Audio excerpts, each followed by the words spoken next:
Assalamualaikum warahmatullahi wabarakatuh. Oke. Nah, baru kita ketemu cinta, waktunya tinggal berapa? Iya. Sudah ngomong panjang lebar, temanya baru ketemu di akhir.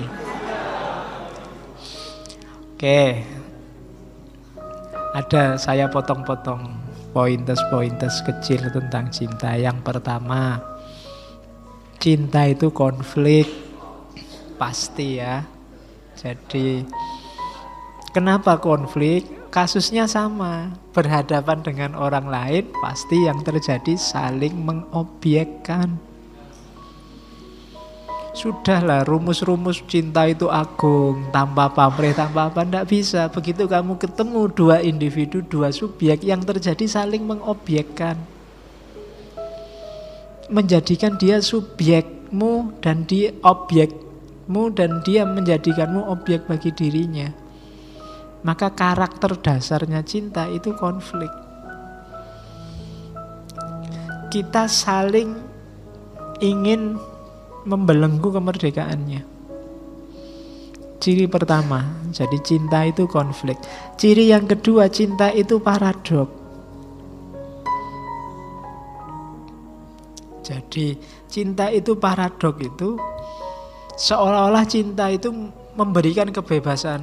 Aku cinta padamu dan cintaku ini bukan belenggu. Tapi sebenarnya itu sudah membelenggu. Jadi ada sifat paradoknya. Ya kayak kamu, aku cinta padamu dan cinta tidak untuk memiliki. Tapi kalau dia dimiliki orang, ya kamu nangis. Ya kan? Jadi ya banyak paradok-paradoknya. Jadi serba tabrakan, seolah-olah wah tulus apaan nih? Iya kan? Tulus dari mana? Wong di WA temenmu aja kamu cemburu. Jadi paradok, seolah-olah ingin membebaskan tapi jangan-jangan membelenggu. Cinta itu subjek ingin menjadikan yang dicintai sebagai objek. Jadi, dan demikian juga sebaliknya. Jadi cinta itu kamu pinginnya aktif, yang lain pasif. Kamu yang pursua, dia yang enjoy. Kamu yang for itself, dia yang in itself. Kamu punya kenapa kamu cinta, kan ada alasannya. Mungkin dia cantik, mungkin dia menarik, mungkin dia... Alasan-alasan ini kan yang membuat dia jadi objek. Objek keinginanmu. Dia selalu dia versimu. Jadi dalam cinta yang terjadi apa? Saling mengobjekkan. Akhirnya apa dalam cinta itu? Subjeknya sama-sama hilang. Tidak ada subjek dalam cinta, masing-masing pihak adalah objek. Jadi pertarungan saling mengobjekkan, akhirnya dua-duanya kalah. Kalah dalam dunia paradoknya cinta. Jadi dua-duanya akhirnya apa? Sama-sama pasrah. Sama-sama aku hanya milikmu. Engkau juga bilang aku hanya milikmu. Sama-sama memasrahkan diri, ya bodoh-bodoh jadi objeknya. Menghilangkan individualitasnya. Jadi inginnya sama-sama merdeka, bebas, tapi akhirnya membelenggu. Makanya Sartre sama Simone de Beauvoir itu hidup bareng tapi saling membebaskan, karena tidak mau terjebak dalam cinta yang utopis, cinta yang platonik. Ya kan? Cinta monyet yang pacarannya di kebun binatang. Nah ya kan, katanya disebut cinta monyet karena pacarannya di kebun binatang. Jadi Kenapa sih orang pacaran itu sering gegeran, sering marah-marah? Karena cinta hakikatnya konflik. Kenapa cinta itu bikin gelisah?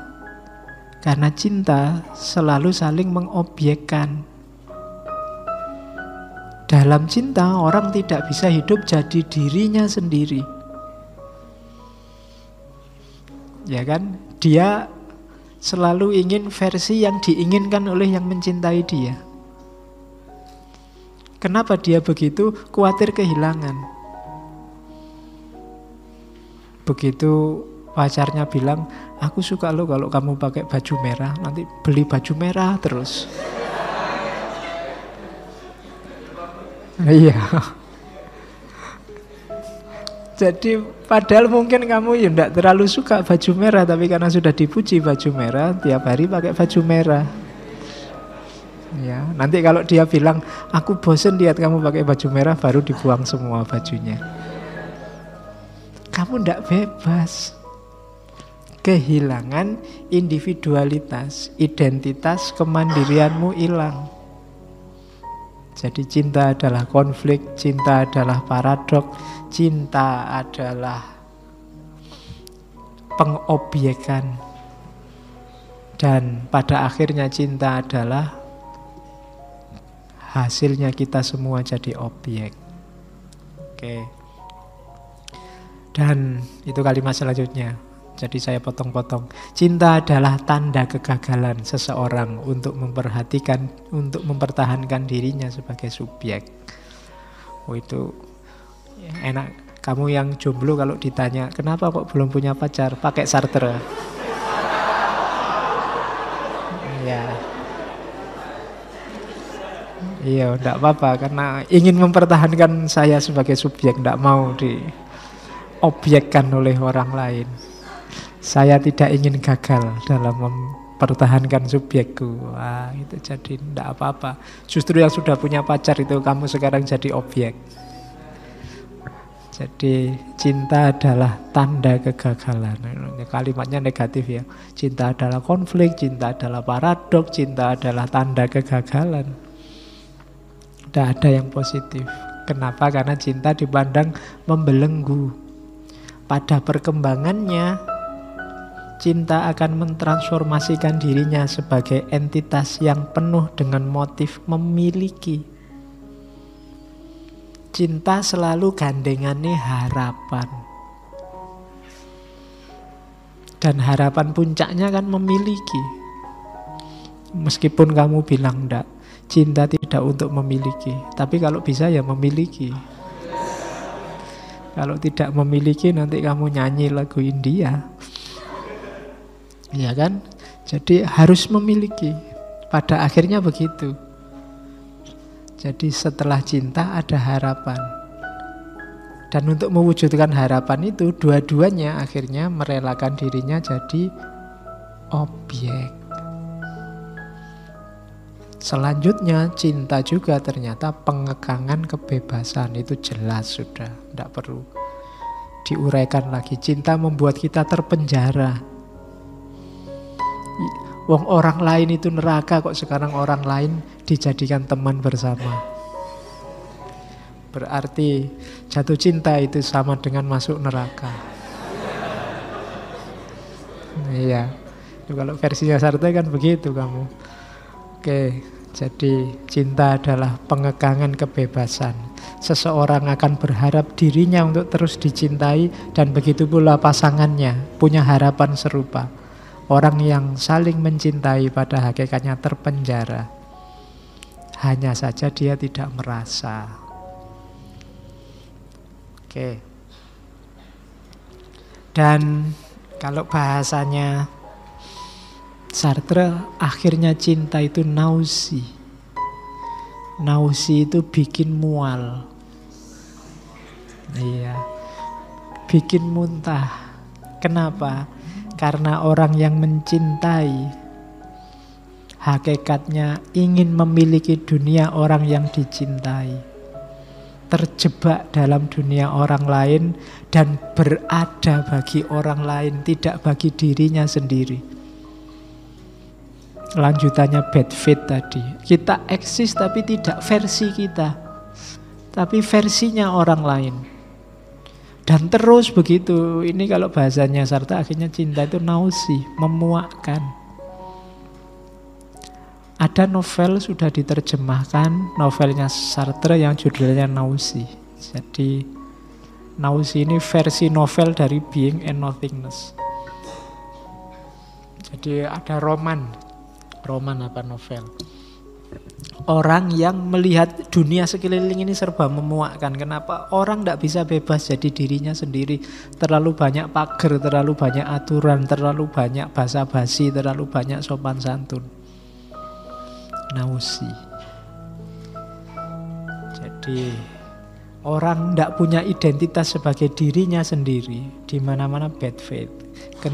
Termasuk yang menyebabkan nausi adalah fenomena yang namanya cinta. Jadi ternyata bagi Sartre, cinta itu bikin mual,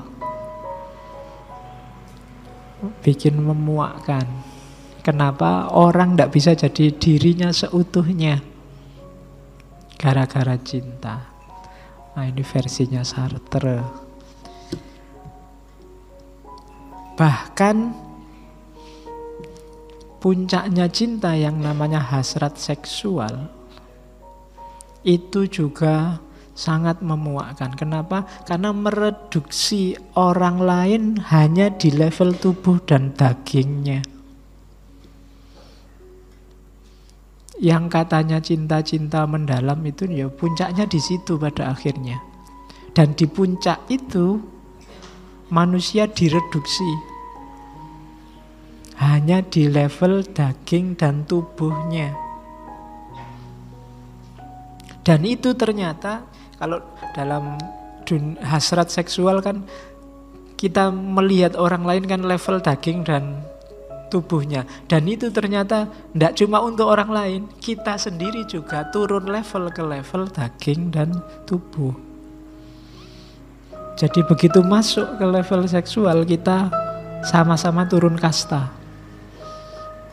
Kita masuk ke ranah tubuh dan daging. Dan orang ada di level itu. Dua-duanya terus lupa kodratnya untuk saling mengobjekkan tadi. Ini lebih parah. Hasrat untuk menaklukkan pun hilang. Orang kehilangan subjektivitasnya, kehilangan individualitasnya, kehilangan kebebasannya. Sejak awal sudah hilang, nanti kalau nyampe titik ini, tidak cuma kehilangan diri, tapi turun kasta, turun level. Manusia hanya dilihat di level tubuh dan daging. Ya meskipun enak. Ya kan Sartre sama de Beauvoir juga gaya hidupnya kan begitu. Jadi manusia turun level. Jadi ternyata cinta itu ya kontradiksi, ya paradok, ya memuakkan, ya jadi serba tidak enak. Jadi kalau ingin nyari konsepnya cinta yang jelek-jelek bisa dari sini. Ternyata tidak semua konsep tentang cinta itu luar biasa, agung, baik. Ada juga yang mengkonsepkan tidak bagus, jelek. Oke, untuk malam hari ini saya cukupkan sekian dulu. Mohon maaf kalau ada yang kurang berkenan, mungkin 1-2 kekurangan apa, mohon dimaklumi. Kalau ada kekhilafan, kealpaan yang teman-teman ngerti benernya seperti apa, ya silahkan disampaikan. Kurang lebihnya mohon maaf. Wallahul muwaffiq, wallahu a'lam bissawab. Wassalamualaikum warahmatullahi wabarakatuh.